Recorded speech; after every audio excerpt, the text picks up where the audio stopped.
네, 안녕하세요. 저희 올해 아트부산 2023년에서 가장 주요하게 다루는 주제는 생성 AI 기술입니다.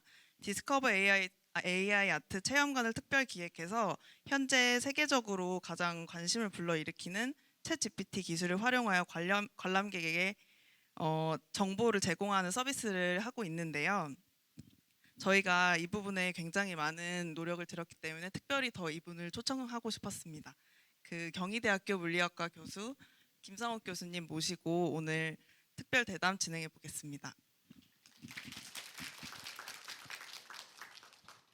네, 먼저 간단하게 소개해 주시고 강연 시작하겠습니다. 제가 저를 소개하나요? 네. 그러니까 오늘 뭔가 이 아트부산 대담 그러니까 컨버세이션스 프로그램에 참여해 주신 그런 수락하게 되신 그런 배경을 간단하게 말씀해 주시면 감사하겠습니다. 네. 알겠습니다. 소개받은 김상욱입니다. 반갑습니다. 제가 여기 이 자리에 있게 된 배경은 아트부산에 오고 싶었는데 표가 없더라고요. 기차표 같은 게 하나도 한 열흘 전부터 없는데 이제 요청이 그때쯤 왔어요. 여기 그 강연을 좀 하실 수 있냐 그래서 나야 시간만 맞으면 갈 텐데 표가 없어요. 그랬더니 그럼 표를 구해 드리겠다고 그래서 표를 구해 주셔가지고 제가 올 수 있게 됐습니다. 그래서 사실 사심 가득한 주제고 뭐고 하나도 보지 않고 여기 갈 수 있다면 얼마나 좋을까 그러고 이제 갈 수 있게 된 다음부터 부랴부랴 무슨 말을 해야 될까 이제 고민을 시작하게 됐고 아까 오늘 아침까지 자료 만들느냐고 그 부산까지 왔는데도 계속 호텔 방에 갇혀서 일하고 있었고요.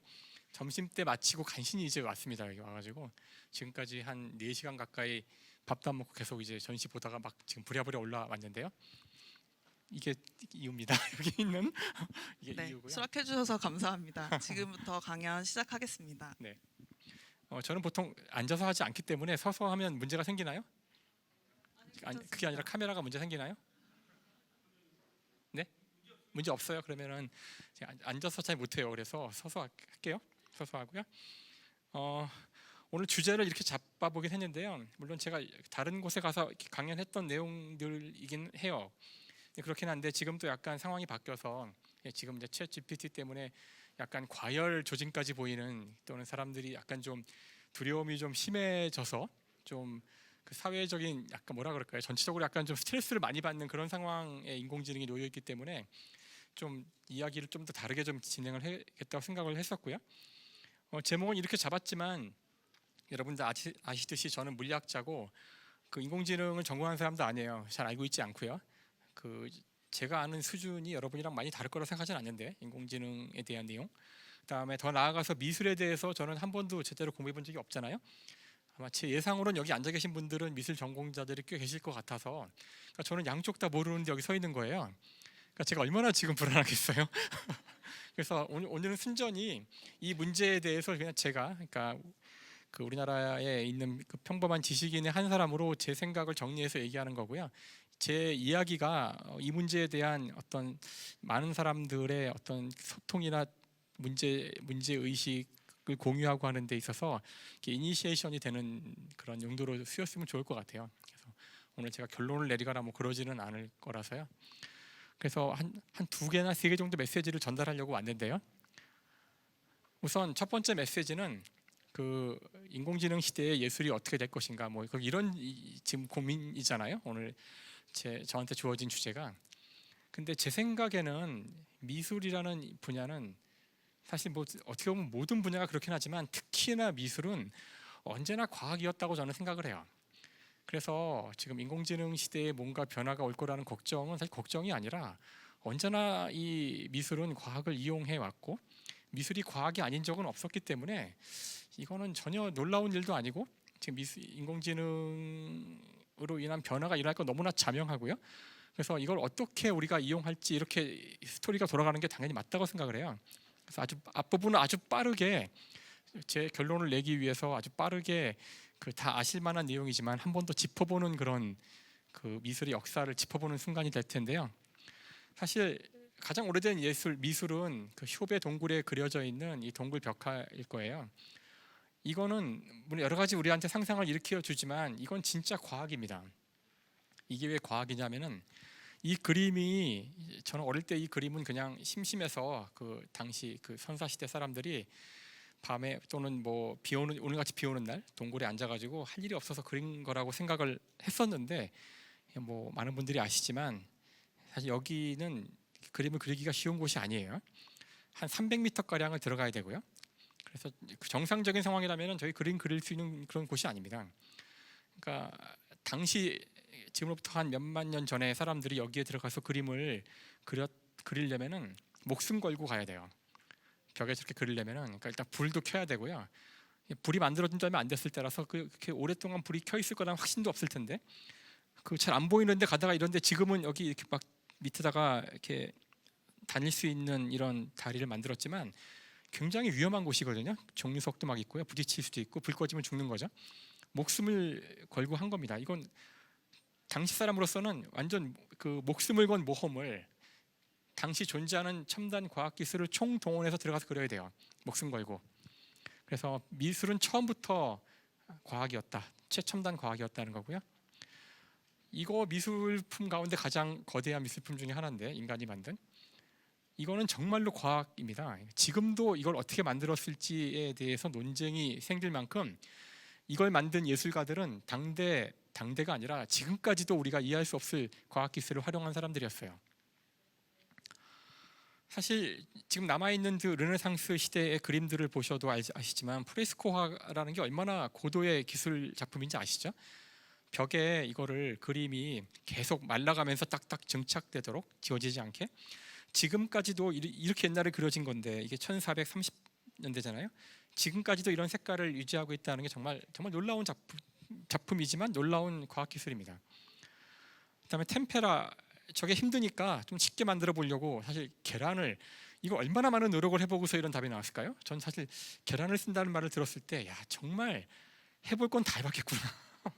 그게 사실 과학입니다.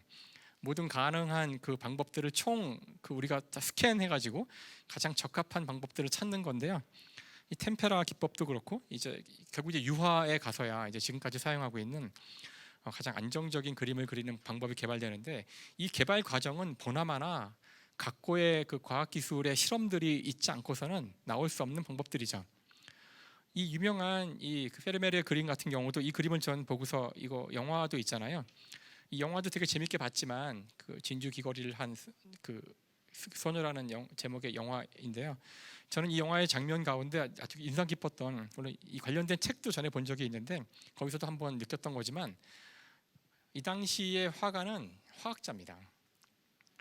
그러니까 물감이 튜브에 넣어진 상태로 팔리지 않았던 때이기 때문에 이런 수많은 색깔들은 다 오롯이 화가가 다 자기 그 아틀리에에서, 워크샵에서 이거를 직접 빻아서 재료들을 구해서 만들어야 됩니다. 그다음에 뭐 이런 어떤 색깔들은 정말 지금 우리가 들어도 그런 걸로 만들었어? 이런 가상방칙한 재료들을 사용하게 되거든요. 그러니까 이것을 혼자 할 수 없죠. 그러니까 10명이나 15명에 가까운 밑에 조제 형식으로 수많은 학생들이라고 할 수도 있고, 또는 뭐 노예라고 할 수도 있죠. 하인들을 데리고서 이렇게 다 빻고 다 실험을 통해서, 그러니까 연금술 하던 사람들이 와서 했거든요. 연금술은 화학의 역사에서 가장 중요한 과학 역할을 했던 것들인데요. 그래서 르네상스 시대의 화가들은 다 화학자입니다. 과학자예요. 당대 최고의 화학자들입니다. 사실 지금 이제 우리가 오늘 이야기할 그 인공지능으로 오려면은 이제 물리과학으로 와야 되는데, 물리과학으로 미술이 오기 위해서 가장 중요한 단계가 바로 이 사람인데요. 이 사람은 이븐 알하이삼이라는 과학자예요. 아마 잘 모르실 거예요. 잘 모릅니다. 우리가 사실 그 서양의 과학만 알고 있지, 이 이슬람의 과학은 잘 알고 있지 않아서요. 이 사람은 지금 그림에서 딱 한눈에 알 수 있지만 이슬람 과학자입니다. 이 사람이 쓴 책이 바로 오른쪽에 있는 광학의 서라는 책인데, 이 책도 잘 모르시죠? 잘 모르시는 분이 많아요. 근데 사실 이 책이 쓰여진 게 지금으로부터 1000년도 더 됐거든요. 1011년에서 21년 사이에 쓰여진 책으로 추정이 되는데, 그래서 저 딱 중간이 1015년이잖아요. 그래서 2015년이 세계 빛의 해였어요. 아마 모르시는 분이 더 많았을 것 같은데요. 유네스코와 유엔이 선정한 빛의 해입니다. 왜 이 해가 빛의 해냐면은 저 광학의 서가 나온 지 1000년 된 해를 기념하는 거였어요. 우리나라에서도 많은 행사가 있었지만 일반인들은 잘 모르는 잘 모르고 그냥 지나갔던 그런 행사였죠. 저 책이 무엇을 말해주고 있냐면은 빛에 대한 이야기를 해주고 있어요. 이런 그림이 나오는데 이 그림은 뭐냐면 사람의 눈입니다. 그러니까 눈을 뽑아낸 거죠. 뽑아내면 눈과 거기 달려있는 신경들이 보이죠. 그러니까 눈을 뽑아서 보니까 이거는 유리죠. 유리같이 생긴 구예요. 그리고서는 이 사람이 거기다가 빛을 본다는 게 무엇인지에 대해서 씁니다. 하지만 이 내용은 지금 우리가 보기에도 정확히 올바른 내용을 담고 있어요. 즉 인류가 본다는 것이 무엇인지를 제대로 이해해서 책으로 남긴 첫 번째 케이스라고 할 수 있죠. 그러니까 본다는 것은 빛이 물체에 맞아서 그것이 반사돼서 그 중에 일부가 내 눈으로 와서 이 수정체에서 굴절을 일으켜서 망막에 상이 맺히는 것이 본다는 거란 걸 얘기하고 있는 거예요. 이것이 얼마나 대단한 거냐면은 지금도 여러분들이 아주 어린 아이들은 모르는 게 많잖아요. 그러니까 하늘에 왜 달이 안 떨어지는지, 뭐 세상은 평평한지 둥그런지 다 모르는데 본다는 것도 물어보면은 별 괴상한 답이 나옵니다. 사람 눈에서 빛이 나온다는 얘기가 제일 많아요. 눈에서 빛이 광선처럼 나와가지고 이렇게 눈을 감으면 안 보인다고 답을 하죠. 왜 그러냐 그러면은 나쁘진 않은 대답인데 물체가 스스로 빛을 낸다거나 그렇지 않아요. 물체는 빛을 내지 못해요. 외부의 광원이 필요하죠. 근데 이 책은 아주 올바르게 빛에 대해서 설명을, 특히나 빛이 이렇게 직진을 한다는 걸 말해주고 있죠. 직진, 이 직선을 거놨잖아요. 자대오 근거처럼. 이게 얼마나 중요한 것인지는 이제 그 미술의 역사에서 드러나게 되는데, 저 책이 쓰여진 지 400년이 지나서예요. 그러니까 이슬람 문화가 점차 그 십자군 전쟁 그런 걸 통하면서 서양으로 전파가 되는데요. 그걸 보고서 서양 사람들이 충격을 받죠. 자기들이 놀고 있을 때 저 이슬람에서는 엄청난 과학이 발전하고 있었던 거고요. 그것들을 이용하여 이건 지금 이제 우리가 본다는 사실을, 본다는 것이 무엇인지를 알게 되면 그걸 역으로 이용해서 새로운 형태의 미술을 할 수 있다고 주장하는 책이죠. 그래서 알베르티의 회화론이라는 책인데, 즉 이렇게 그리면 2차원의 그린 그림이지만 3차원처럼 느껴진다는 거예요. 오늘날 우리는 이것을 원근법이라고 부르죠. 원근법이 만들어질 때 알베르티가 봤던 책이 바로 저 광학의 서입니다. 광학의 서를 봐야지만 빛이 뭔지를 알 수 있고, 이런 그림들은 다 빛에 대해서 알아야 나올 수 있는 거예요. 빛이 내 눈으로 이렇게 직진해 온다는 사실을 알아야 이런 기법들이 나올 수가 있어요. 사실 가장 오래된 남아있는 원근법의 그림을 그린 사람이 마사초인데요. 마사초의 그림 가운데 이런 그림이 있습니다. 이거는 그림자로 병자를 고치는 성 베드로. 참 안타까운 장면이죠. 몸이 아픈 사람인데 그 베드로에게 기적을 행하는 능력이 있다 그래서 온 건데 차마 말을 걸지 못해요. 워낙 유명한 사람이라. 그래서 그림자에다가 몸을 닿으면 몸이 낫지 않을까, 이런 생각을 하는 안타까운 장면인데요. 실제로 성경에서는 이렇게 해서 몸이 나았다고 이제 기록이 되어 있긴 해요. 이 그림의 주인공은 그림자입니다. 그림자가 주인공이에요. 그림자의 몸을 닿고 있기 때문에 그런 거죠. 제가 왜 이 그림을 보여드리냐면은 제가 아는 한 동양화에는 그림자가 없어요. 제가 다른 책에서 봤기 때문에 뭐 제가 학자는 아니니까 주장을 강하게 못하겠지만 제가 본 몇몇 문헌들에 따르면 동양화에는 그 그림자가 없답니다. 그러니까 원래 미술이 우리가 본 것을 그린다고 옛날에 그랬다고 하지만 사실 본대로 그리지 않습니다. 보았다고 믿는 걸 그리죠. 왜냐하면 현장에서 직접 본 것을 그리기 시작한 거는 아주 먼 미래 이야기고요. 물감이 나오기 시작한 19세기 이야기고, 언제나 미술은 한번 보고 한참 뒤에 기억을 더듬어서 그리는 거죠. 그러니까 본인이 보았더라도 그것을 제대로 인지하지 못했으면 그걸 그릴 수 없어요. 그러니까 그림자는 그려야 한다고 생각을 하지 않았던 것 같아요.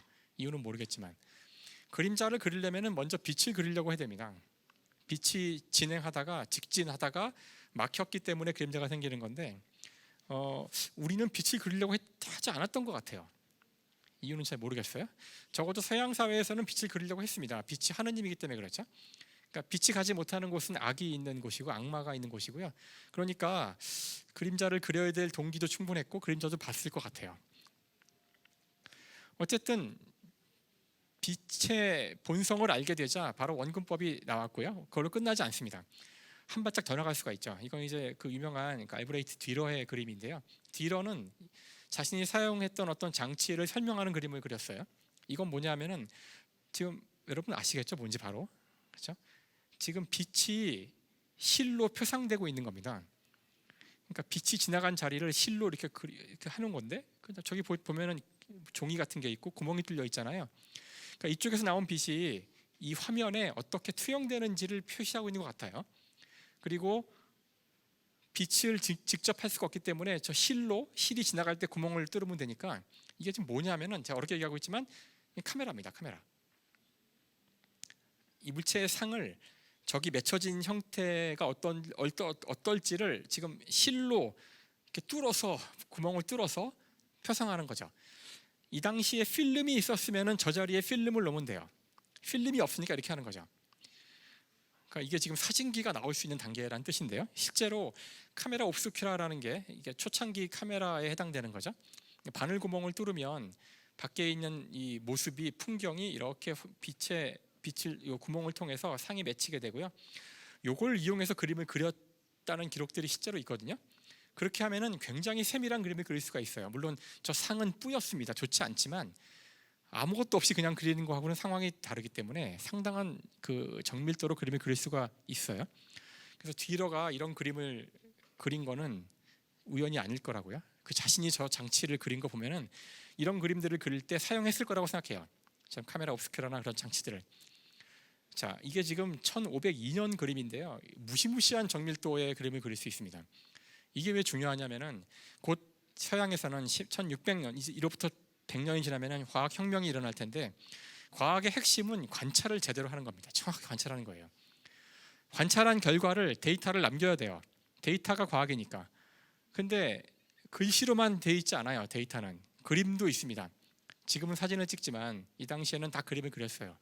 갈릴레오도 그림을 그렸고요. 찰스 다윈도 다 그림 그렸습니다. 사진기가 없으니까 갈라파고스 가서 다 그림 그렸어요. 그러니까 이 당시의 위대한 과학자들은 다 화가입니다. 당연한 거죠. 그러니까 그 그림을 그린다는 게 지금의 컴퓨터예요.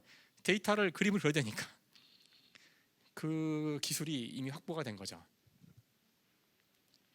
그래서 심지어는 이제 이런 그림들을 보면은 이게 정말 사람이 그린 걸까? 이제 이런 생각이 들 만큼 카라바조의 그림인데요. 그래서 아마 이런 이 책 보신 분도 있겠지만, 데이비드 호크니는 이거 다 카메라로 옵스큐라로 그린 거다.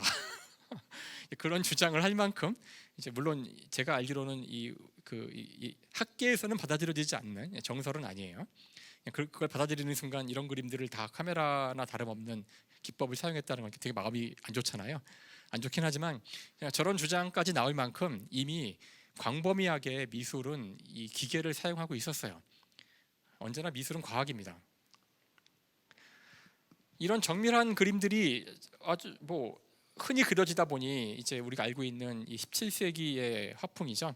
1800년대의 이 아카데미즘은 이런 정도의 정밀도의 그림들은 이제 다들 그냥 쉽게 그리는 그림이었고요.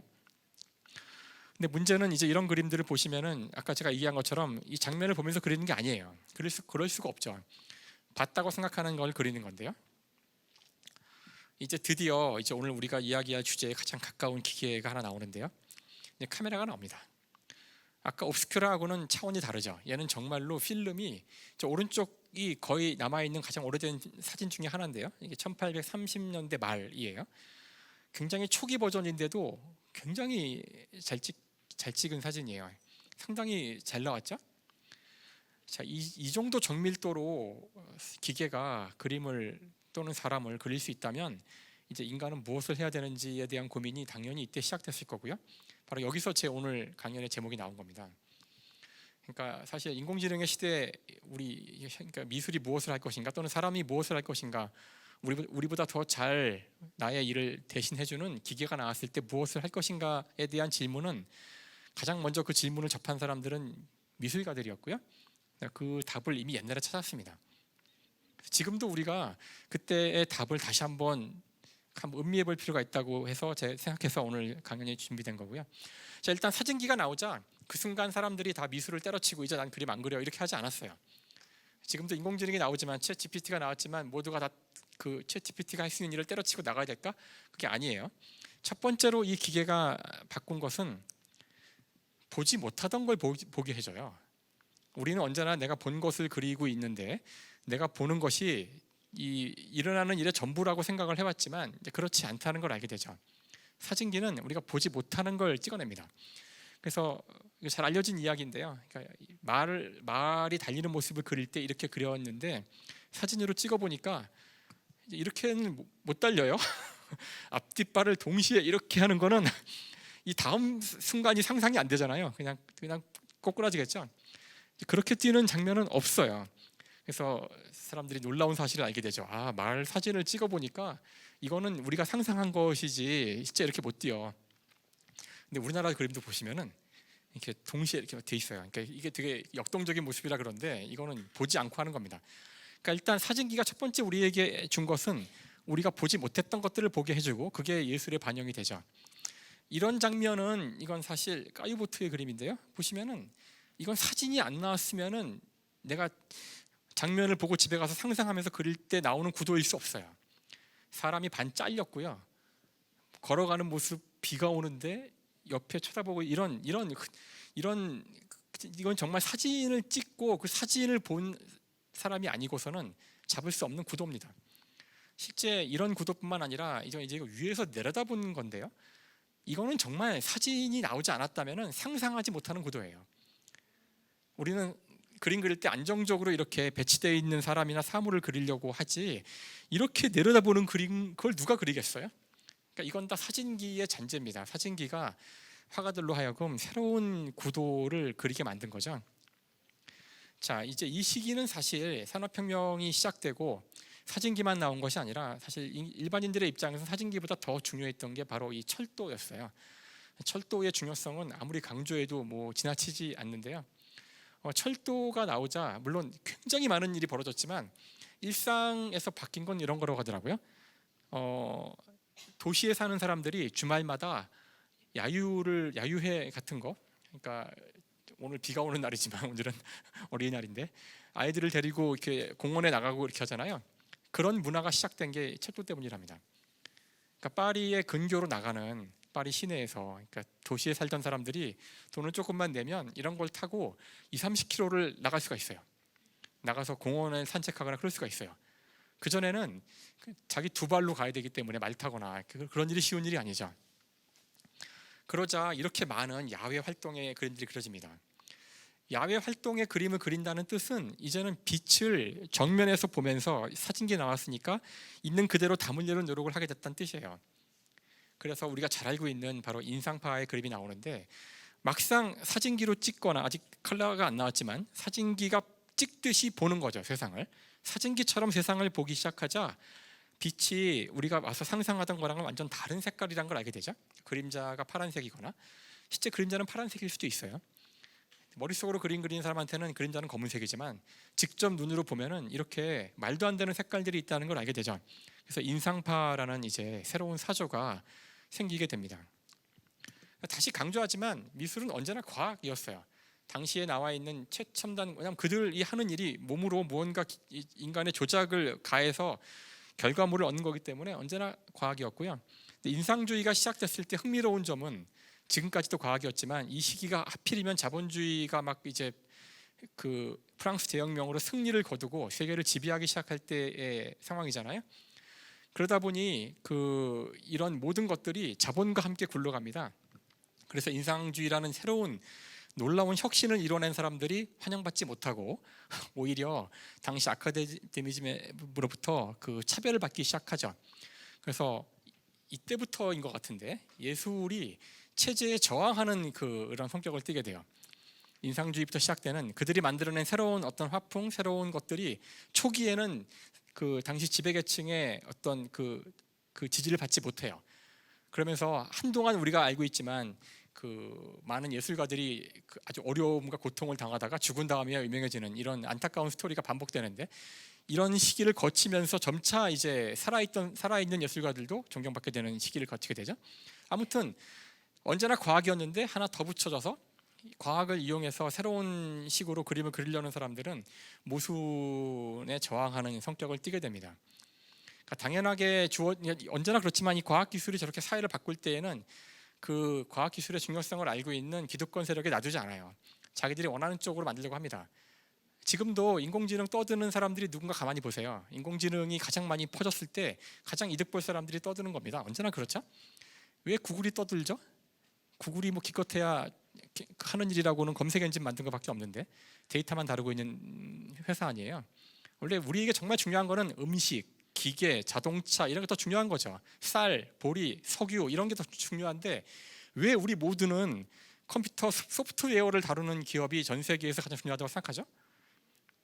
그러니까 그렇게 만드는 겁니다. 프레임을 우리 모두가 지금 가장 중요한 게 인공지능인 것처럼 얘기하는 거죠. 가장 중요한 게 SNS고 가장 중요한 게 스마트폰인 것처럼 떠들지만 사실 예나 지금이나 이 세상을 굴러가게 하는 거는 여러분도 오늘 생각해 보세요. 오늘 가장 중요했던 건 아침에 밥을 먹어야 되고 그 밥을 먹기 위해서 필요한 서플라이 체인과 우리의 물류, 저도 간신히 왔지만 KTX, SRT, 수많은 뭐 지하철 이런 게 더 중요한 겁니다. 사실은. 근데 우리가 자꾸 가상의 세계를 더 중요하게 여기도록 압박을 받고 있는 건데요. 언제나 그래 왔죠. 거기에 저항을 이제 하기 시작한 거죠. 예술이 사실은. 하지만 그 징계 기간처럼 끝나지 않아요. 여러분들이 느끼기에는 지난 한 30-40년 동안 인류의 역사에서 가장 빠른 과학기술의 발전이 있었을 거라고 생각하시지만 저는 그렇지 않아요. 과학을 연구하는 사람들이 동의하고 있지만 인류 역사에서 과학기술의 발전이 가장 빠르게 발전한 시기는 1800년대 말에서 1870년 그때부터 1900년대 초까지예요. 지금은 약간 정책입니다. 사실 컴퓨터랑 인터넷 빼면은 거의 바뀐 거 없어요. 제가 어릴 때나 지금이나 자동차 바뀐 거 없어요. 겉모습만 멋있어야지 그 기본적으로 내부가 거의 바뀐 게 없어요. 반도체 거의 그대로예요. 컴퓨터 속도는 빠르게 바뀌다 지금 거의 세츄레이트 됐고요. 거의 바뀌지 않은 기술 정책입니다. 오로지 지금의 모든 끌어가는 것이 인터넷 뭐 저런 소프트웨어이다 보니 우리가 그걸 되게 크게 생각하는 거예요. 그래서 진짜로 지금 우리보다 더 심각한 과학기술의 변혁 때문에 사람들이 고민을 했던 시기가 바로 이때입니다. 19세기 말에 어떤 게 나오냐면은 이거 무선통신이죠. 이건 정말 기적 같은 일이에요. 수십 킬로 떨어진 사람끼리 실시간으로 통화를 할 수 있어요.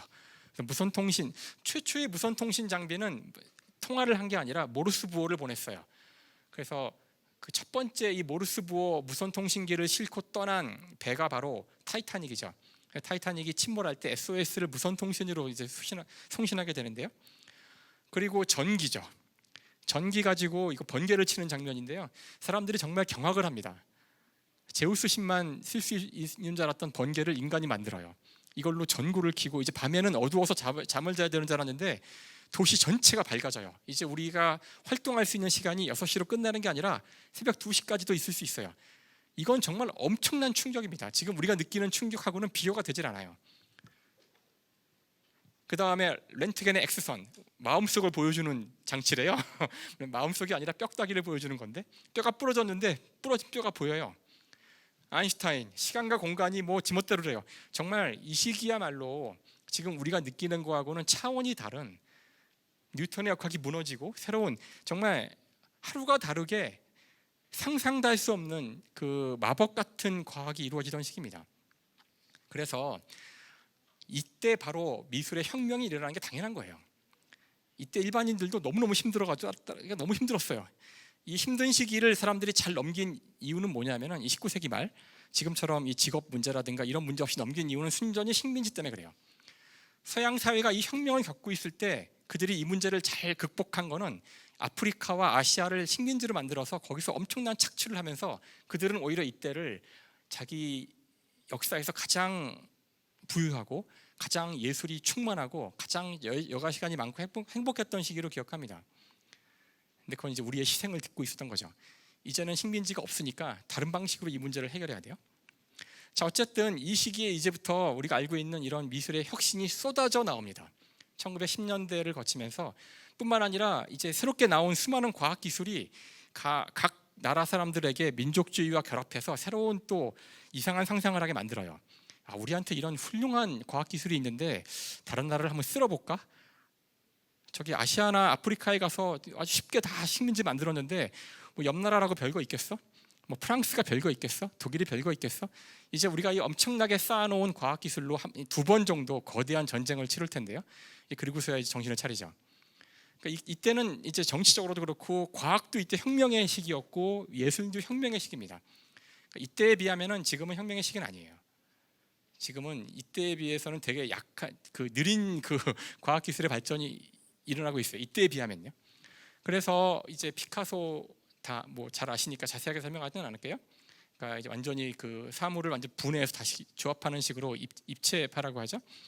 다음에 그 마르시엘 듀샹의 이런 그림도 이게 계단을 내려오는 누드, 이건 아마도 그 아까 그 연속 사진을 찍은 걸 보고서 그린 걸 거예요. 그 다음에 색깔을 반드시 뭐 우리가 정한 대로 해야 될까? 아까 그 사진기에서 시작된 거지만 결국은 사물을 있는 그대로 그리는 것은 별 의미가 없다는 판단을 다 할 수 있었기 때문에 무시무시하게 발전하고 있는 과학 기술을 볼 때 이제 우리는 완전히 하지 않던 거를 해야 된다는 그런 강박이 생겼을 거고요. 이제 모든 종류의 실험을 해보게 됩니다. 이게 다 비슷한 시기예요. 다 1910년을 앞두고 있는 과학 기술이 정말 폭발적으로 발전하고 있을 때입니다. 하지만 저렇게 폭발적으로 발전한 과학 기술이 이제 한바탕 이제 그 엄청난 이제 전쟁을 치르게 만들게 되는데요. 1차 세계 대전이죠. 설마 이렇게 많은 사람이 죽을지 몰랐을 거예요. 이 전쟁에서. 지금까지 이때까지 지난 100년간의 전쟁은 그 서양 사람들이 최첨단 무기를 가지고 아시아나 아프리카에 가서 뭐 자기들은 한 100명 죽을 때 상대를 몇만 명 죽이는 그런 일방적인 사륙 전쟁만 했었어요. 근데 그 무기를 이제 서로 겨누게 되자 상상을 초월하는 그런 희생을 치르게 되죠. 이런 시기를 거치면서 이제 과학 기술에 대한 완전히 다른 방식의 그 사고가 생기게 되는데요. 지금 말씀드린 건 아까랑은 약간 좀 달라요. 아까는 그래도 뭔가 형태가 있는데 이제 형태가 다 사라지게 되죠. 다다이즘 같은, 그러니까 예술 자체를 파괴하거나 서양이 갖고 있었던 합리주의, 과학에 대한 어떤 신뢰가 다 깨지는 순간들이죠. 1차 세계대전은 서양 사회에서 굉장히 중요했습니다. 합리주의를 의심하게 된 첫 번째죠. 그러니까 계몽주의 이래로 아까 뉴턴의 역학, 뉴턴의 과학혁명 그런 거 이래로 언제나 합리주의랑 과학은 인류에게 큰 도움을 주고 우리의 미래를 밝게 만들어줄 거라는 굳은 믿음이 있었는데 1차 세계대전을 거치면서 인간에 대한 환멸을 느끼게 됩니다. 전쟁터에서 2천만 명이 죽는 걸 본 거죠.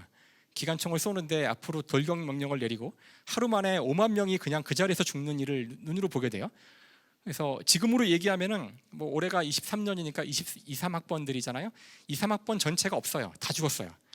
그런 참극을 당합니다. 이들이 당시 이제 징집 연령이었던 19세, 20세, 21세, 24세를 투입하는데 한 400만 명이 죽잖아요, 독일이. 그러니까 그 연도에 애들이 다 죽은 거예요. 몸이 안 좋은 애들 빼고는. 그러니까 그런 끔찍한 참화를 겪은 다음에는 이제 세상을 다르게 보기 시작합니다. 그냥 이렇게 이런 것도 예술이 되지 않을까?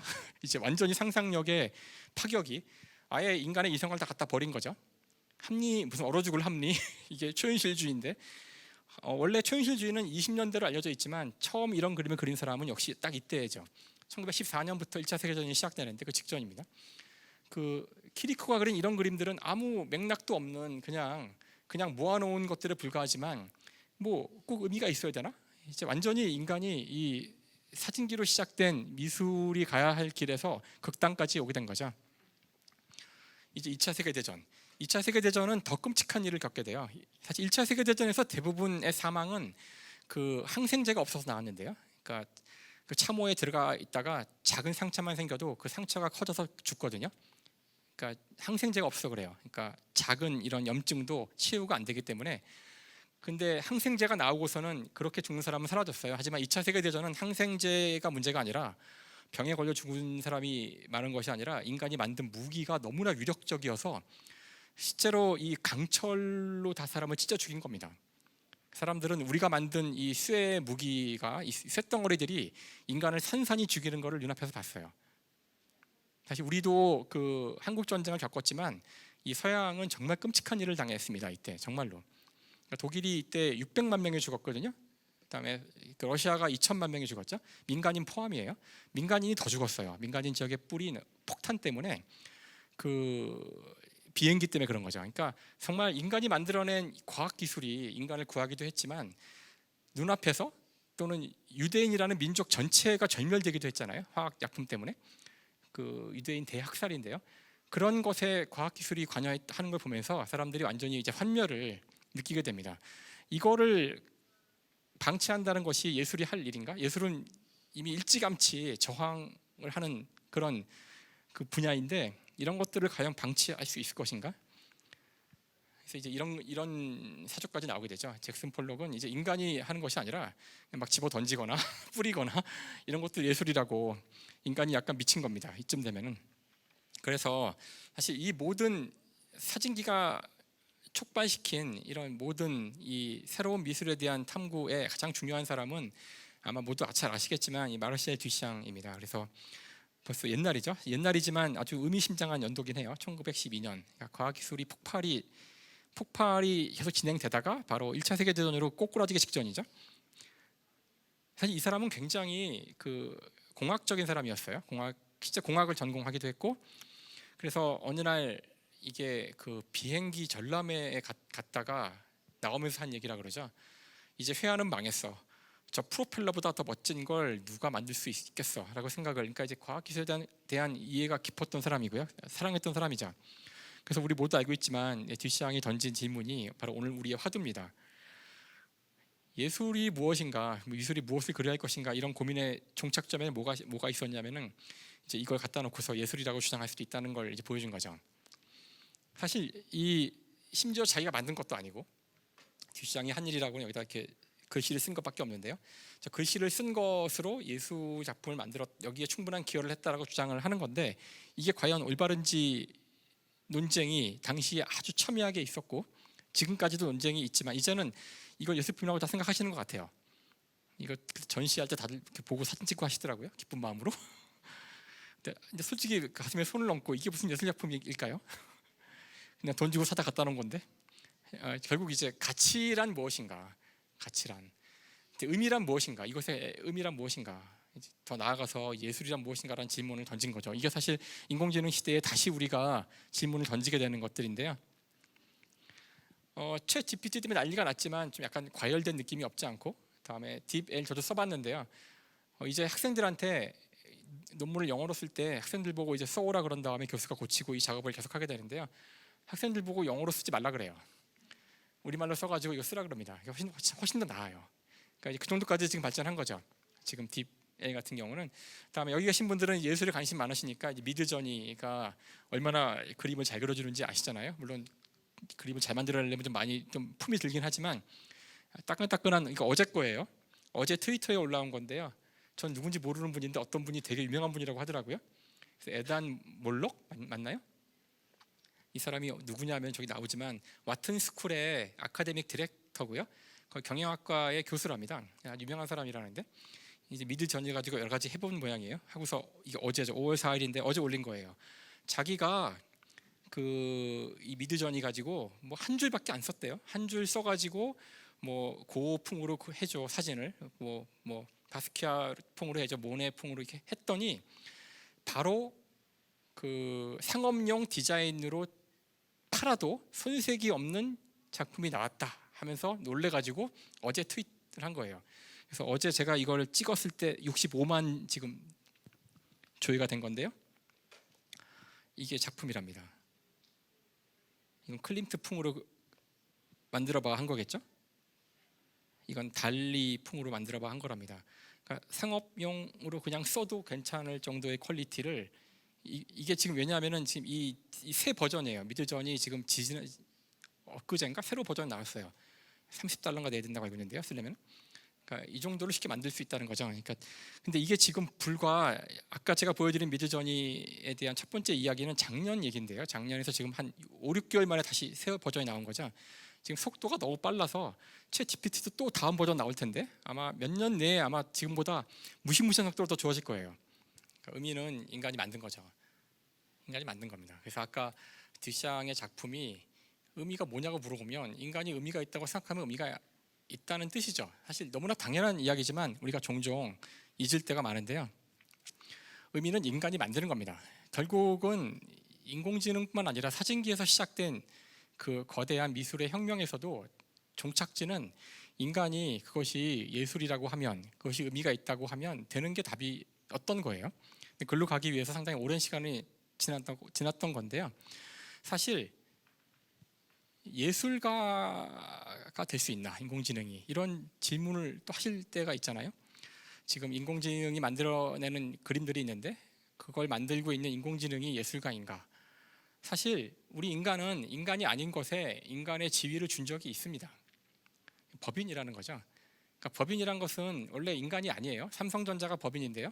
하지만 인간과 마찬가지로 얘가 땅을 소유하거나 뭘 팔거나 법적 책임을 질 수가 있어요. 그러니까 이런 게 만들어진 이유는 자본주의 초기 시대에 자본가들이 자기가 피해를 안 보려고 만든 거죠. 그러니까 돈은 벌고 책임은 좀 덜 지려고 만든 게 법인이라는 거예요. 지금 법인 굉장히 많죠. 그러니까 이미 인간은 자신이 원한다면 인간이 아닌 것에 인간의 지위를 준 적이 있어요. 그래서 사실 그 인공지능이 예술가인가라는 질문은 좀 이상한 질문이에요. 제 생각에는 우리가 그 인공지능에게 인간의 지위를 줘야겠다는 충분한 이유가 주면 그때부터 예술가가 된다고 할 수도 있다는 뜻이죠. 그러니까 의미는 인간이 만든다는 게 그런 뜻인 거예요. 인공지능이 예술인지 아닌지를 판별하는 절대적 기준이 있고 그 기준에 대한 아직 합의가 없어서 싸우고 있는 게 아니라 언제든지 우리가 그걸 주기로 합의를 하는 순간 바로 인공지능은 예술가가 된다는 겁니다. 근데 그게 이제 우리가 언제 그런 합의를 할지는 생각을 해봐야 될 텐데요. 사실 저 인공지능의 문제 또는 저 사진기의 문제를 인간의 상상으로 해결해야 된다는 이 답은 우리 모두가 이미 알고 있는 겁니다. 지금 새삼스럽게 제가 얘기를 하고 있는 건데 많은 분들이 제 이야기를 듣고서는 그렇게 하면 되는지 몰랐네요 하시는 분이 있는데요. 놀랍게도 우리는 이미 그렇게 문제를 해결해 왔어요. 산업혁명이 시작된 이래 언제나 우리는 상상으로 문제를 해결해 왔습니다. 그럴 리가 없다고요? 처음 들어보는 얘기라고요? 이게 뭐냐면요, 1963년부터 지금까지 2019년까지 우리나라의 산업 구조에 대해서 이렇게 통계를 낸 겁니다. 저희 다 옛날에 배웠죠, 고등학교 때.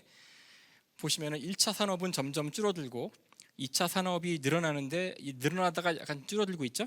선진국으로 가기 위해서는 3차 산업으로 다 가야 된다. 뭐 이렇게 해서 우리 옛날에 선진국의 산업 구조, 후진국의 산업 구조. 그래서 우리는 아직은 후진국이지만 미래에는 이렇게 될 거다 해가지고 저도 배웠던 기억이 나요.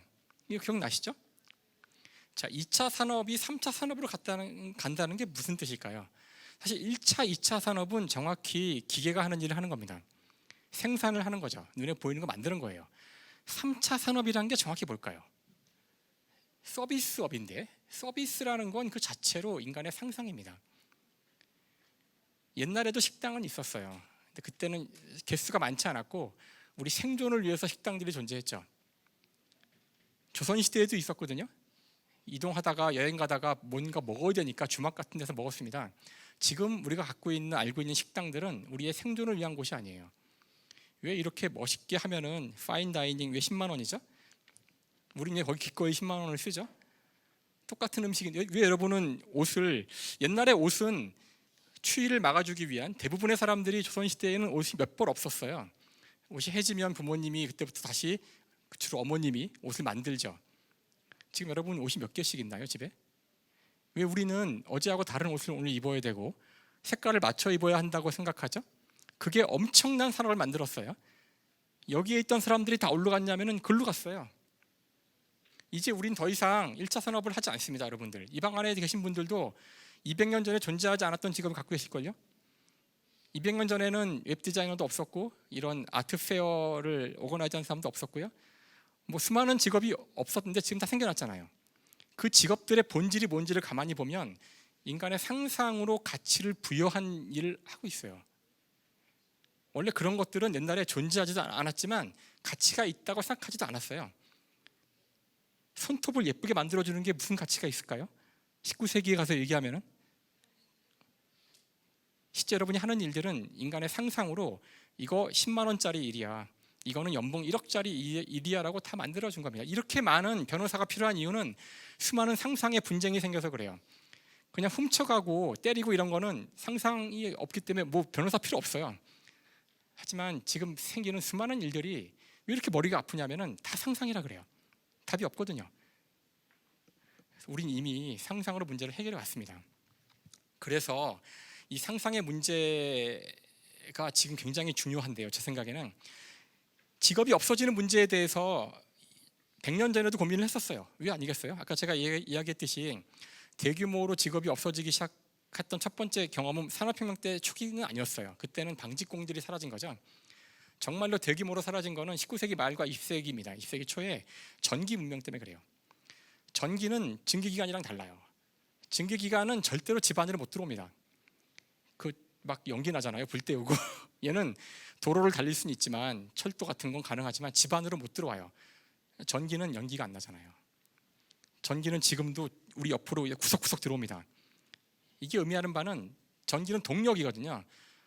집안에 구석구석 들어와서 동력을, 옛날에 그 동력이란 건 어떤 일을 하는 힘을 줘서 일을 해야 되는 건데 인간이 했겠죠. 다 그걸 몽땅 다 인간이 하지 않아도 된다는 뜻이에요.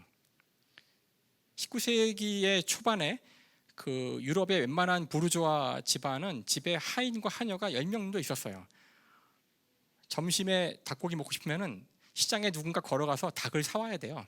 목을 비틀어서 닭을 자르고 털 뽑고 한 대여섯 명이 일을 해야 됩니다. 집안에 빨래를 하려면 누군가 침대 시트를 3층에서 걷어가지고 1층까지 갖고 내려간 다음에 물을 끓여서 넣어서 이걸 저어가지고 말리고 이렇게 해야 됩니다. 그 모든 일을 지금 집에서 누가 해주고 있냐면은 세탁기, 냉장고, 물건 살 필요 없잖아요. 마트를 만들어내는 수많은 서플라이 체인이라든가 이 모든 것들이, 다음에 더운 물, 수도꼭지와 하수구가 하인 2-3명 대체한 거예요. 그래서 엄청나게 많은 일을 이제는 다 전기에 기반을 둔 그런 장치들이 합니다. 그때 쓰여진 책이에요. 1920년대에 쓰여진 책이에요. 사람들이 직업이 없어진다고, 그 일자리가 없어진다고 걱정하는데 그 걱정에 대해서 어떻게 하면 될지에 대한 전망을 내놓는 당대 최고의 철학자였던 버트란트 러셀의 답이죠. 자, 여기 100명의 사람이 일하는 공장이 있는데 50명의 일을 대신해 줄 수 있는 기계를 사올 거예요. 내일 사올 거예요. 그럼 어떤 일이 벌어질까 하고 물어보죠, 러셀이. 그 사람들이 50명이 일자리를 잃겠군요 하고 얘기합니다. 그러자 러셀이 아니 바보들아 그러죠. 바보들아. 아니 왜 50명을 잘라? 자, 잘 들어봐. 어제까지 우리가 100명이 하루에 8시간씩 일을 했잖아. 이제 50명을 대체할 수 있는 기계를 사오면 내일 모레부터는 여전히 100명의 사람이 하루에 4시간씩 일하면 되잖아. 왜 50명을 자르지? 하고 얘기를 하죠. 그 사람들이 그러면 좋겠지만 기계를 사오는 그 공장주가 그러겠어요? 우리 자르겠죠? 그러자 바로 러셀이 거봐, 이건 기계의 문제가 아니라 기계를 소유한 사람의 문제라고. 기계를 소유한 사람이 기계로부터 얻은 이익을 어떻게 나누는지의 문제지 기계는 죄가 없어요. 기계는 50명의 일을 대신할 수 있을 뿐입니다. 그것을 인간의 행복으로 바꾸는 건 바로 기계가 아니라 인간의 제도, 인간의 상상에 있는 거죠. 러셀이 진단하기로는 그때 당신들이 왜 50명을 잘라야 된다는 답을 했냐면은 하루에 8시간씩 일을 해야 하기 때문이라는 거예요. 그런 생각을 하기 때문에 그걸 4시간으로 줄인다는 답을 안 한 건데 그게 왜 그럴까? 4시간을 일하고도 한 달 월급을 똑같이 주면 일할래요? 물어보죠. 그러면 일 안 해요. 그렇게 얘기하죠. 월급만 똑같이 주면 4시간만 일할래요. 즉 우리에게는 게으름을 나쁘게 보는, 즉 노는 걸 나쁘게 보는 그런 철학이 머리에 박혀 있기 때문에 4시간을 일하는 그런 선택을 못한다는 게 러셀의 주장이었어요. 그러면서 당신들이 8시간을 일을 하려고 할 때 50명이 잘린다고요. 당신이 4시간만 해도 된다는 생각을 하는 순간 우리 모두 유토피아로 간다는 거예요. 그래서 그 일을 해야지만, 왜 일을 해야지만 되죠? 어려운 질문이에요. 그런 질문을 처음 한 거예요. 이제 우리가 그 질문을 해야 됩니다. 여러분이 하는 일이 정말 좋으면 하도 좋지만 상당히 많은 사람들은 하기 싫은 일을 억지로 한 대가로 돈을 받고 그 돈으로 나머지 시간, 자유시간 동안 하고 싶은 일을 합니다. 자, 이런 사람들한테 왜 일을 하는 게 좋죠? 일을 안 해도 또는 하고 싶은 일을 하는 시간을 또 늘리는 게 더 좋은 거 아닌가요? 왜 우리는 8시간 동안 하기 싫은 일을 억지로 하는 거에 사회에 엄청난 가치를 줄까요? 이 문제는 보수와 진보가 똑같아요. 진보도 노동에 엄청난 가치를 줍니다. 일하지 않는 데는 먹지 말라 그래요. 그러니까 이 문제 해결할 수 없어요. 보수도 그렇고 진보도 그렇고 노동에 최대의 가치를 주기 때문에 우리는 무조건 일을 해야 된다고 생각합니다. 하지만 러셀이 얘기했지만 기계가 우리의 일을 대체해가는 세상에서 우리가 행복하게 사는 방법은 일을 적게 해야 된다는 그런 철학을 먼저 가져야 한다는 거예요. 그래서 이렇게 말도 안 되는 책의 제목이 나옵니다. 게으름에 대한 찬양. 게으름을 찬양하는 사회가 되지 못하면 우리는 인공지능하고 싸워야 돼요. 경쟁을 해야 되죠. 그러면서 또 재밌는 말을 해요. 실제로 당신들이 일하지 않아도 세상 굴러가. 우리가 이제 그런 말 듣잖아요. 내가 일을 안 하면 좋겠지만 그럼 세상은 누가 굴러가게 하나요? 그러자 재밌는 말을 하죠. 자, 이게 1920년에 쓰여진 책이니까 20년대. 자, 몇 년 전에 있었던 1차 세계대전 다 기억하시죠? 다 기억하죠. 참혹한 전쟁 기억하죠. 자, 1차 세계대전 때 한번 생각해 보세요. 그때 프랑스에서 또는 영국에서 20, 30대 남자들은 몽땅 다 전쟁터에 나갔잖아. 그렇죠. 근데 굴러갔잖아, 세상. 그때 굶어 죽은 사람 있어요? 남자가 몽땅 다 전쟁터 갔는데도 세상 굴러갔어요. 당신 중에서 10%가 일 안 한다고 세상이 망가진다고? 택도 없어요. 당신들 남자들 몽땅 일 안 해도 굴러가. 굴러갑니다. 굴러갔어요. 2차 세계대전 때 독일의 20대 남자는 전부 다 전쟁터에 있었어요. 독일이 굶어 죽었다는 말씀 본 적 있어요? 굶어 죽은 건 유태인들이었죠. 굴러갑니다. 그러면서 얘기하죠. 이때는 지금 주 8시간 일하는 걸 놓고 싸울 때예요. 우리는 지금 주 8시간, 그러니까 그 주가 아니라 하루 8시간 주 5일째 일하는 걸 놓고 싸우고 있었어요. 토요일도 일을 했거든요. 지금은 우리가 주 5일째를 놓고 싸우지만 우리 100년 후의 후손들은 주 3일째를 놓고 싸울 거다. 그때에는 일주일에 28시간, 32시간만 일할 거다라고 얘기합니다. 왜냐하면 과학기술이 지금보다 100배 이상, 10배 이상 발전할 거니까. 네, 러셀이 틀렸죠. 과학기술이 10배가 아니라 100배 이상 발전했어요. 지금 농사 지을 때 인간 필요 없습니다. 미국의 거대한 필드에 몽땅 다 기계가 다 재배하고 다 걸어들이고 있어요. 생산 현장에 인간이 많이 이제 없습니다. 별로. 100배 이상 발전했어요. 근데 우리는 지금도 주 5일 8시간 일하고 있죠. 뭐가 문제일까요? 그 문제의 답이 저는 뭔지 몰라요. 사회학자가 아니니까. 그 답의 하나라고 주장하는 책이 이겁니다. 이 책에서 답을 찾았다고 주장하는데요. 이런 책들이 몇 개 있어요.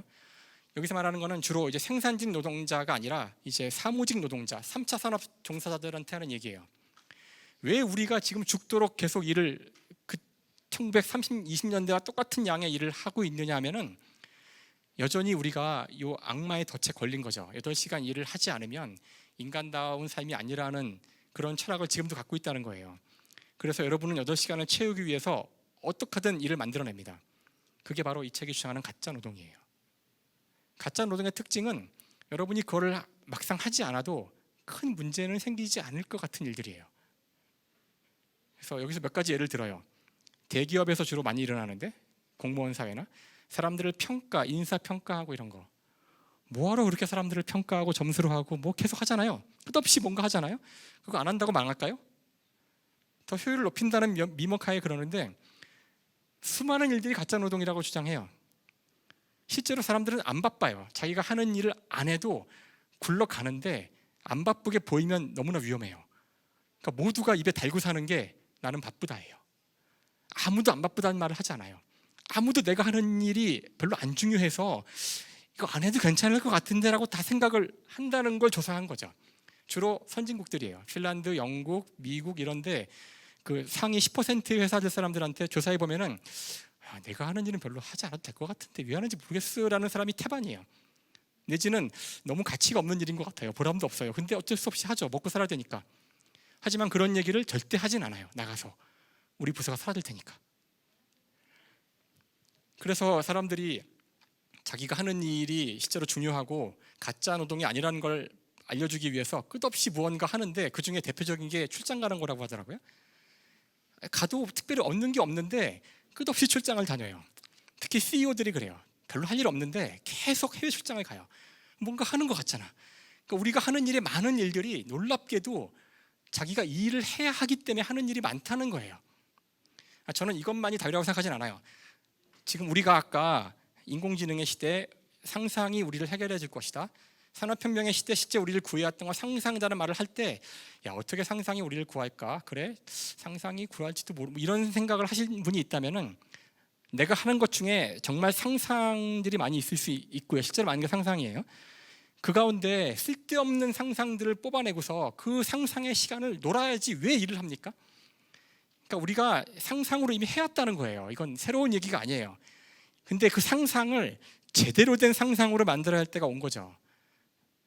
아마 지금 당장은 답이 뭔지 모르겠지만 먼 미래의 답은 주 4일째, 주 3일째, 주 2일째 결국은 인간은 일하지 않고 각자는 자기가 하고 싶은 일만 하면서 세상이 굴러가는 사회가 제일 좋은 사회일 겁니다. 글로 가야 돼요. 사실 오늘 이 강연을 준비하면서 이제 이 책을 열심히 봤는데 인공지능 시대의 예술에 대해서 여러 그 미학 또는 이제 예술 전공하시는 분들이 쓴 책인데요. 여기 재밌는 게 많더라고요. 그래서 몇 가지만 코멘트하고 그 다음 페이지 한 다음 넘어 끝날 것 같은데요. 김재인 철학자죠. 철학자가 했던 얘기 중에 하나는 이분은 이제 인공지능이 아무리 인간과 비슷한 예술 작품을 만들어내도 예술가가 될 수 없다라고 주장하는데요. 여기 중요한 여기 중요한 포인트가 있어요. 그러니까 그러니까 예술을 한다는 건 저는 예술을 해보지 않아서 모르겠지만 뭔가 자신이 의도하는 거를 만들어내는 거라고 생각한다면 먼저 의도가 있어야 되고 의도는 그게 좋다는 거거든요. 그러니까 좋다는 거를 알아야 되는데 그럼 좋다는 걸 안다는 뜻은 다른 사람이 한 것이 나쁘다는 것도 알아야 되고 자기가 만든 것이 좋지 않으면 이거 파기하기도 하죠. 그러기 위해서는 그 인공지능이 그런 예술을 하기 위해서는 적어도 작품을 평가할 수 있어야 하는데 그걸 할 수 없기 때문에 인공지능은 조만간 예술이 되기 힘들 거다라고 주장하시는 거예요. 저는 이제 종종 간과되는 요인 중에 하나라고 생각해요. 그러니까 그들이 만들어낸 결과가 중요한 것이 아니라 그것의 결국 이 의미를 부여할 수 있냐는 거거든요.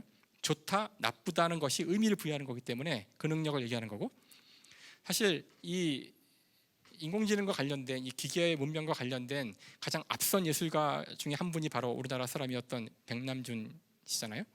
백남준 작가가 했던 유명한 얘기죠.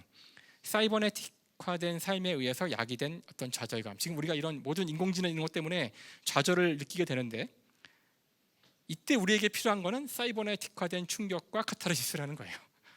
언제나 내가 무엇인가로 이렇게 안 좋은 일을 당하면은 그걸 되돌려줘야 회복이 되는 거잖아요. 그래서 이분이 했던 수많은 작품들이 그런 거죠. 그래서 저는 이거야말로 그 인상주의 시대 일에 이어져 온 저항 정신이 우리가 인공지능 시대에 제대로 발휘되기 위해서라면은 예술가들은 인공지능을 무기로 이 인공지능과 싸워야 됩니다. 인공지능에 저항해야 된다는 뜻이죠. 결국 맨 마지막에 나오는 글인데 최소영 선생님의 글에 보면 재미있는 얘기가 나와요. 결국 인공지능 시대의 예술이라는 타이틀이 있지만 이분의 글은 인공지능에 대한 것이 아니라 그 상상에 대한 이야기를 하고 있어요. 그래서 인간이 갖는 상상의 특성이 무엇인지를 얘기하죠. 인간이 갖는 상상의 가장 중요한 특성은 바로 여러분이 좋은 걸 한다는 겁니다. 내가 좋아하는 걸 하려는 거예요. 좋다 나쁘다 내가 이것이 뭐 선호하고 그런 것들은 여러분의 어떤 이성적 감각에서 올 때도 있지만 대개는 기분 같은 거에서 오는 겁니다. 느낌 같은 거에서 오는 거예요. 근데 현대 과학이 알아낸 인간의 느낌의 정체는 여러분의 뇌에 있지 않습니다. 인간의 느낌의 상당 부분은 여러분 내장 기관에 있어요. 그러니까 뇌로 들어오는 신호들 가운데 눈이나 이런 코나 이런 감각 기관으로 오는 신호들도 있고요. 그 다음에 더 중요한 것이 평소에 인지는 못하지만 이 내장 기관에서 오는 신호들도 있어요. 여러분은 지시하지 않아요. 밥 먹고서 오른쪽 위장을 일로 눌러라, 소장으로 보내서 소장을 쥐어짜라 해가지고 이렇게 모든 이 장기간의 활동을 여러분이 제어하지 않아요.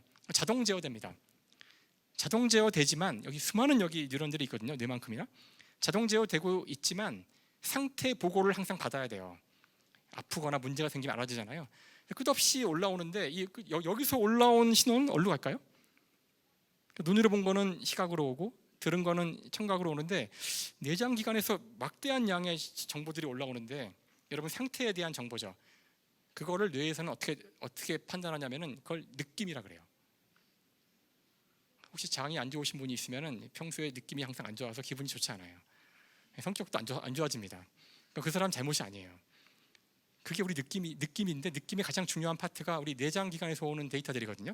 그 데이터가 좋지 않으면 이렇게 언제나 안 좋아요. 그 얘기는 우리가 너무 인공지능을 과대평가하고 있다는 거예요. 인간의 느낌은 뇌가 아니라 몸뚱아리에서 와요.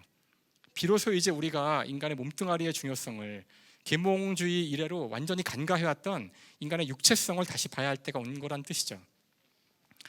그래서 이거 생명체의 확대 사진인데요.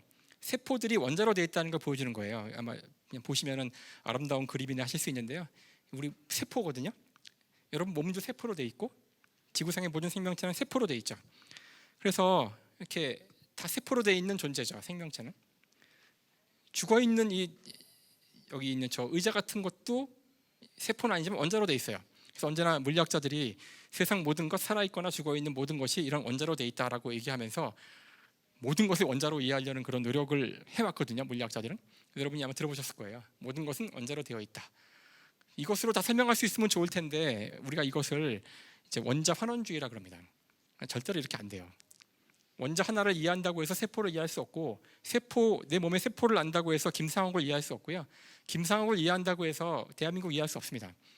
그러니까 이게 많이 모이면 양질 전환이 일어나면서 새로운 성질들이 창발되기 때문에 환원주의가 언제나 답이 될 수 없다는 걸 알고 있어요. 물리학자들도.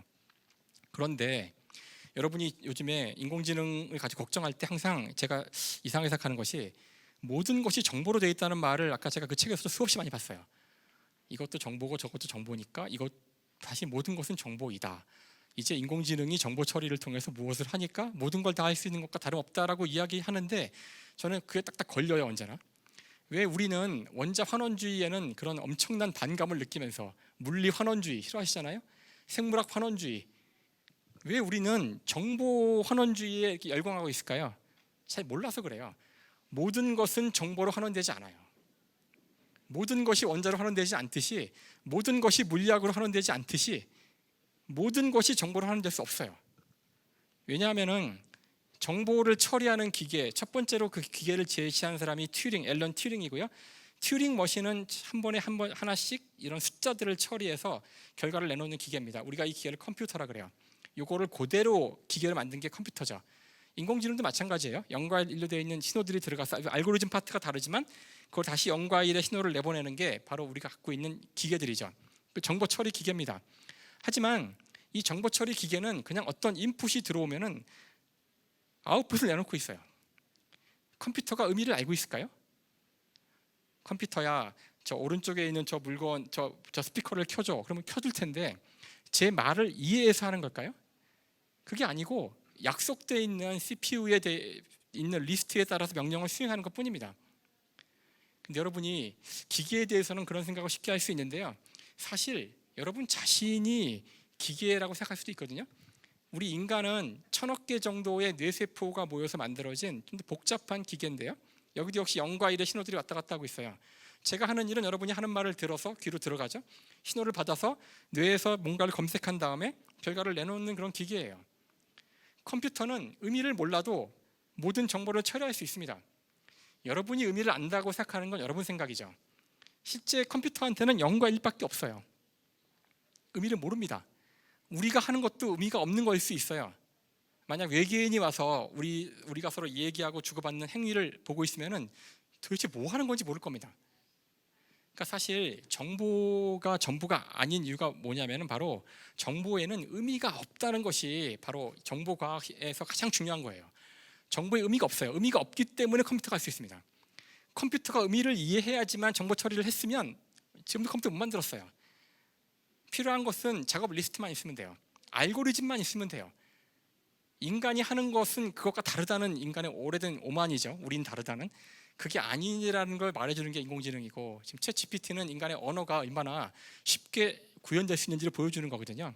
그래서 정보가 모든 것이 아니라는 걸 보여주는 것은 정보엔 의미가 없어요. 그래서 다시 처음으로 돌아가는데요. 결국 정보화 시대에도 우리를 구해줄 것은 의미 부여입니다. 상상이죠. 그래서 아까 이 사진기와 영사기로 시작된 이 혁명이랄까? 이 미술의 혁명, 저건 분명 과학기술이 맞는데 저것들이 내놓는 작품들을 보면 미술 같기도 하잖아요. 하지만 분명 이것은 과학기술이면서 미술이기도 합니다. 하지만 이 전체가 미술은 아니에요. 이게 미술 전체를 커버할 수 없습니다. 미술이 아닌 것들이, 그러니까 저 과학기술로 커버할 수 없는 것들이 있잖아요. 바로 인간이 만들어낸 상상들은 저 안에 들어갈 수 없습니다. 그래서 과학과 미술에는 공통점이 있지만 이 두 개는 같지 않은 부분에 항상 길이 있고요. 그 부분은 주로 상상에 대한 영역이죠. 그래서 결국 이게 마지막 제 화면인데요. 처음에 했던 질문이죠. 인공지능의 시대, 현대 미술이 우리를 구원할 수 있을까? 구원할 수 저는 있을 거라고 생각을 하는 사람이에요. 어떻게 구원하는 거냐면은 바로 상상을 통해서고요. 의미를 부여함으로써고요. 결국은 우리가 모두가 예술가가 되어야 할지도 몰라요. 결국은 의미를 부여하는 것만이 절대 기계가 못하는 거기 때문에 각자가 의미를 부여해야 할 텐데, 물론 이 예술가가 지금 우리가 아는 예술가가 아닐 수도 있어요. 어쨌든 객관적으로 존재하지 않지만 우리 인간이 임의로 만들어내는 상상과 가치를 부여하는 그런 일을 할 수 있는 사람이 결국 살아남는, 또는 그렇게 모두가 되어야 되는 시대로 갈지도 모릅니다. 그래서 제목을 처음에 저렇게 잡았는데 답은 그렇다라고 저는 단정할 수는 없으니까 일지도 모른다. 왜냐하면 우리 모두는 사실 어릴 때 다 예술가였거든요. 원래는 다 예술가였습니다. 상상을 하고 멋대로 살아왔는데, 교육이라는 게 우리를 풍요롭게 한 게 아니라 우리를 이제 틀에 가둔 거잖아요. 우리를 사회에 살 수 있도록 사회의 기준에 맞추는 게 우리가 교육받은 거예요. 그래서 거기서 바로 저 예술가의 기질들을 다 제거당한 거죠. 그러고도 잘 버티신 분들이 여기 이제 오셔서 예술을 하시는 분들이고요. 그래서 하지만 미래에는 이제 그 제거되는 과정이 필요 없을지 모르고요. 우리 모두가 예술가가 되는 날, 우리 모두가 일 안 하고 기계가 일을 하는 날이 우리가 반드시 가야 되는 날일지도 모른다는 말씀을 드리면서 오늘 강의를 마치겠습니다. 감사합니다. 네, 새로운 시대에서 이제 새로운 기술이 현대 시대와 현대 예술계 안에서 어떻게 질문을 던질 수 있는지 여러분 나름대로의 답변을 받아갔으면 좋겠고요. 시간 관계상 2개의 질문 받아보고자 합니다. 질문 있으신 분 해주세요.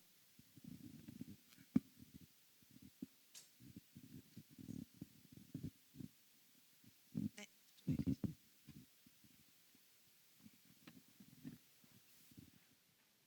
네, 저는 사람 디자이너는 어떻게 살아야 되나 고민하고 있는 디자이너인데요.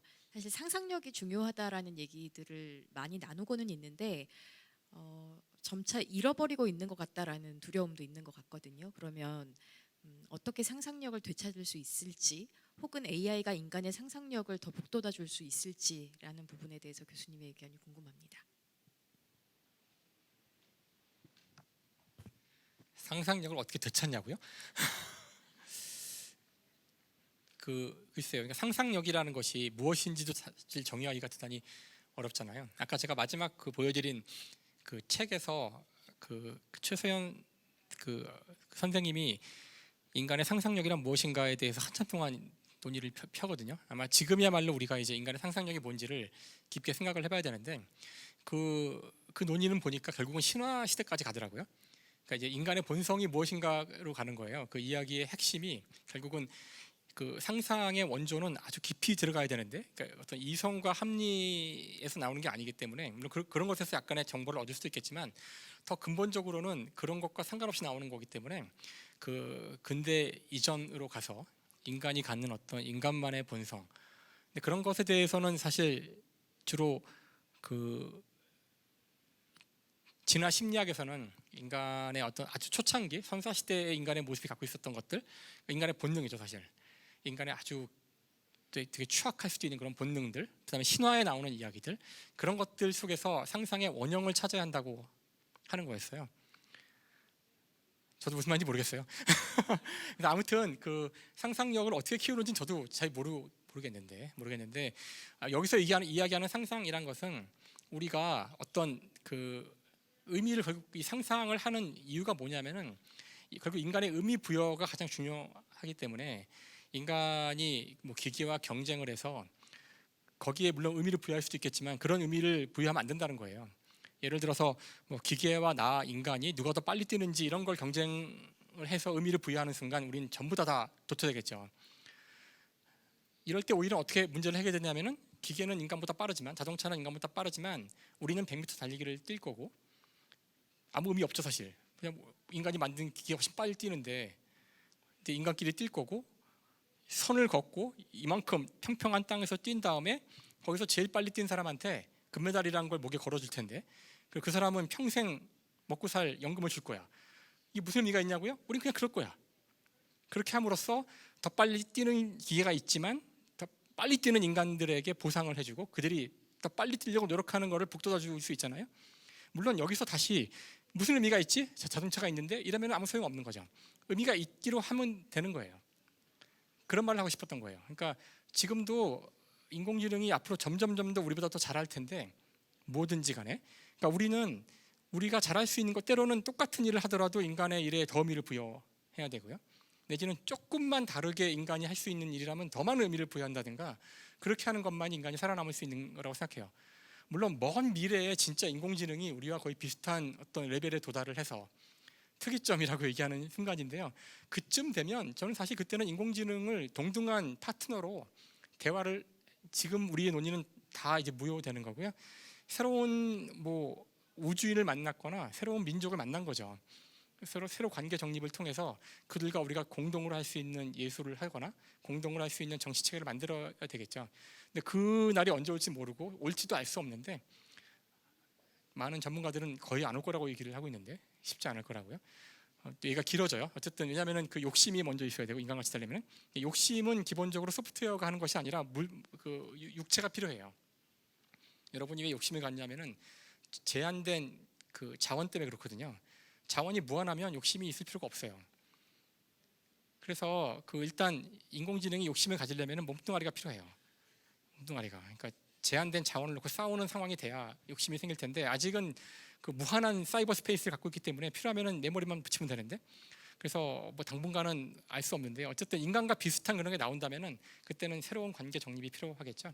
근데 상당히 먼 미래일 거라서 그때까지는 계속 그 인간에게 압도적인 우위를 우리가 주는 방식으로 이 문제를 해결해야지 그 새로운 인공지능의 어떤 결과물과 인간이 똑같은 선상에서 경쟁하는 이런 상황으로 가는 거는 가장 극악한 미래가 올 것이고 많은 사람들이 고통받고 그걸 바라는 사람이 있을지 모르겠어요. 그렇게 하면은 이제 군림할 수 있고 사람들을 제어할 수 있을 테니까 그런 사회로 가지 않도록 해야 돼요.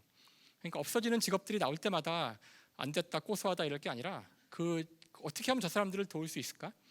새로운 기술 때문에 소외받는 사람들을 어떻게 하면 우리 시스템이 도와줄 수 있을까?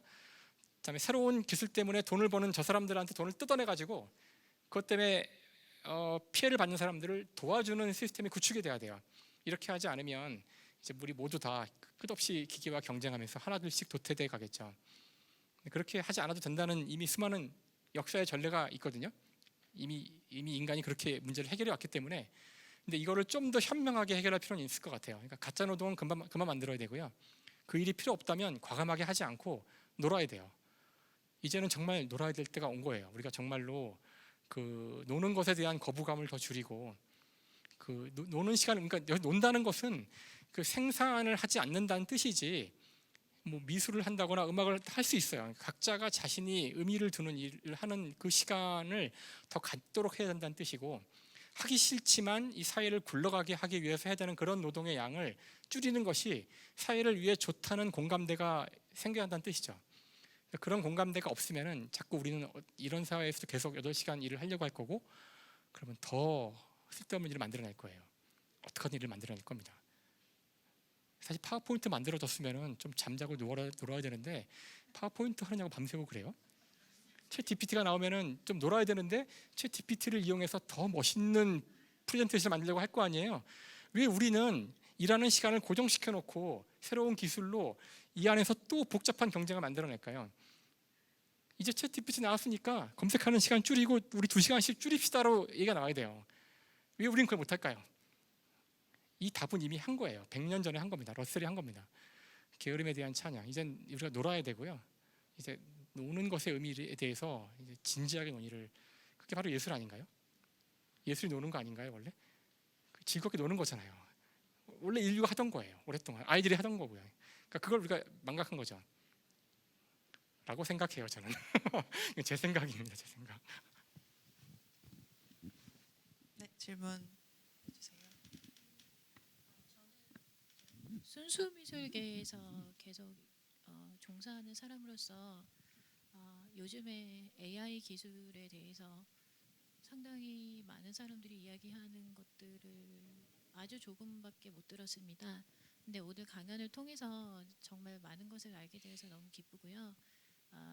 혹시 교수님께서 이 인공지능 쪽에 계신 분들이 기술이나 상상력 뭐 이런 것 외에 인간의 그러니까 화가들이 느끼는 고통에 대해서 혹시 생각을 하시는지 궁금합니다. 왜냐하면 특히 남성 작가의 경우 화가나 조각가나 보면 나는 이미 미대를 가겠다고 결정을 하는 순간 집안에서 반대가 있고 거기 나와서 뭐 먹고 살 거냐 그럴 때 그 친구들의 마인드가 단식 투쟁을 해서라도 미대를 오는 수준일 정도로 나는 굶어 죽어도 된다 이런 식의 태도이고 20대가 돼도 30대가 돼도 가장 고통스러운 시절을 맞이하고 결혼을 해도 이혼을 하게 되고 제가 아는 대다수의 아티스트 남자들 중에 결혼을 못하거나 왜냐하면 20년 30년 해도 작품이 팔릴까 말까고요. 여기는 다 성공한 작가들 뿐이지만 이보다 더 많은 수많은 성공하지 못한 작가들이 그래도 싸움꾼 기질로 네가 죽나 내가 죽나 해보자 하고 매일 캔버스와 싸웁니다. 그래서 제가 아는 어느 작가도 이미 30대 때 목탄으로 작업하다 지문이 없는 작가가 있습니다. 그런데 지금 60이 되는데도 똑같은 것을 또 그리고 있습니다. 지문이 그러면 30년 동안 없는 거죠.